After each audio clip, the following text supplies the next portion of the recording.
This is the BMW i8. You probably already know that because the i8 has been out for a couple of years now. And you probably already know all of the particulars. Hybrid electric powertrain, 0 to 60 in just over 4 seconds, can travel up to 20 miles on electric power alone, all-wheel drive. But I bet you didn't know all of the i8's crazy details. So today I've borrowed this i8 from a reader in Connecticut and I'm going to show them to you.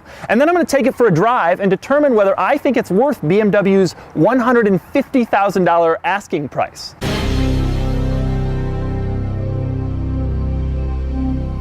On the outside, by now, most people know that there's this hole that air can just travel right through. But did you know that there's the same thing underneath?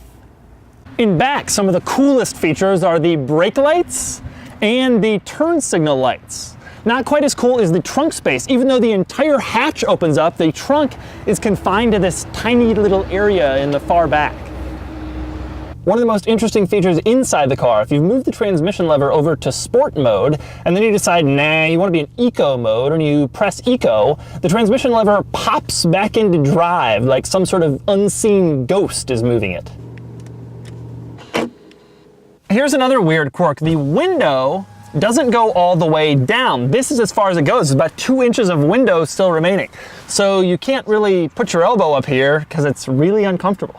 Another cool thing, like most modern BMWs, the i8 has the touch controller pad in the center console. So you don't have to scroll around and click on stuff. Instead, you can just write it and it appears on the screen. One of the quirks is simply getting in the i8. The owner tells me that you're supposed to sit down first, then slide your legs, and then close the door. However, the owner also tells me there is no easy way to get in the back seats.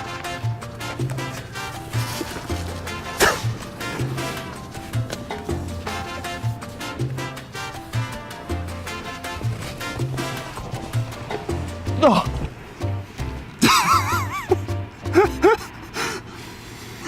How do you get out of a BMW i8? Well, there's no door handle. Instead, you press a button and then the door just opens up.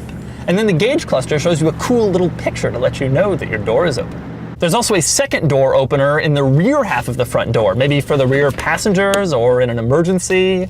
I don't know. Okay, another thing you might be wondering, I know I am, can you drive around with the doors up?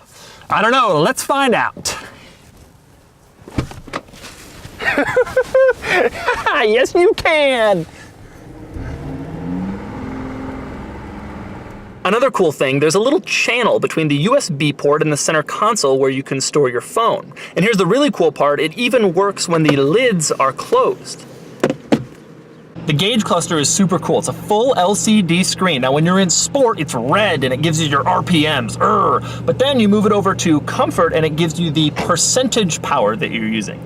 Put it in Eco Pro and it limits your percentage power to just 50%, so you get the best possible mileage. Something else I love about the i8, because it has an electric mode, it can drive around and make absolutely no noise at all, like so.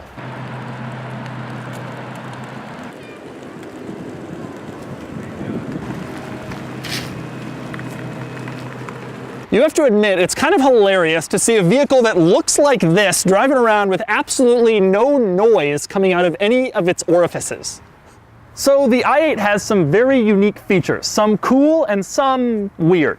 But how does it drive? Now it's time to get on the road and find out. And as always, click the link below to check out my column on autotrader.com/oversteer for more of my thoughts on the driving experience.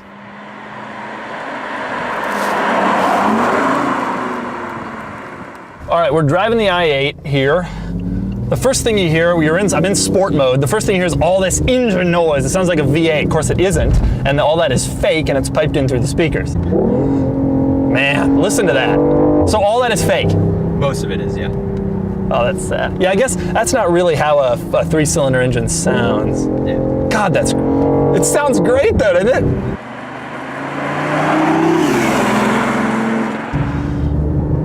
Ooh, it's quick.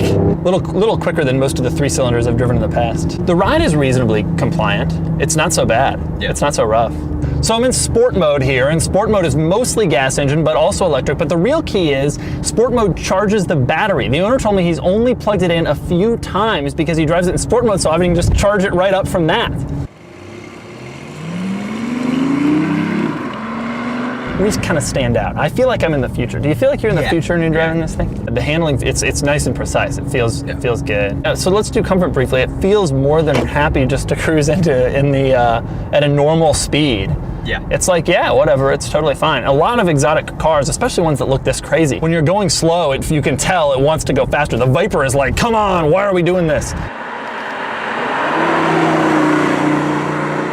All right, let's give this a shot and see. Whoa, that's more like it. That is quick, damn.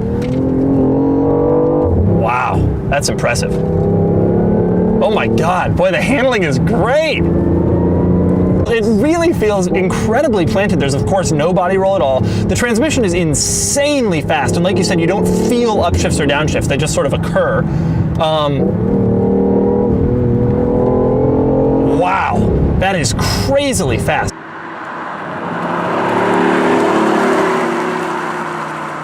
It's amazing the car we were driving around the parking lot 10 minutes ago with no noise at all suddenly is like this monster when we're on the road here. It's crazy. I love how the sound is. God, I hate to admit it because I know it's fake, but I love it. It sounds like a nice V8. BMW has won me over with their fake sound. You know, this car gets a lot of press about its technology and its powertrain, plug-in, its 20 miles of electric range, whatever. And not a lot of people have talked that much about just how well it drives. I think that kind of gets lost in the shuffle with this car, but kudos to BMW for making this thing actually drive so well in addition to being all these other futuristic technology things. Despite the fact that it has back seats and all this futuristic hybrid stuff, it actually is a pretty impressive sports car. It drives great. In a world where when you think electric vehicle and you think Nissan Leaf, right, this is like, no, you can have fun actually.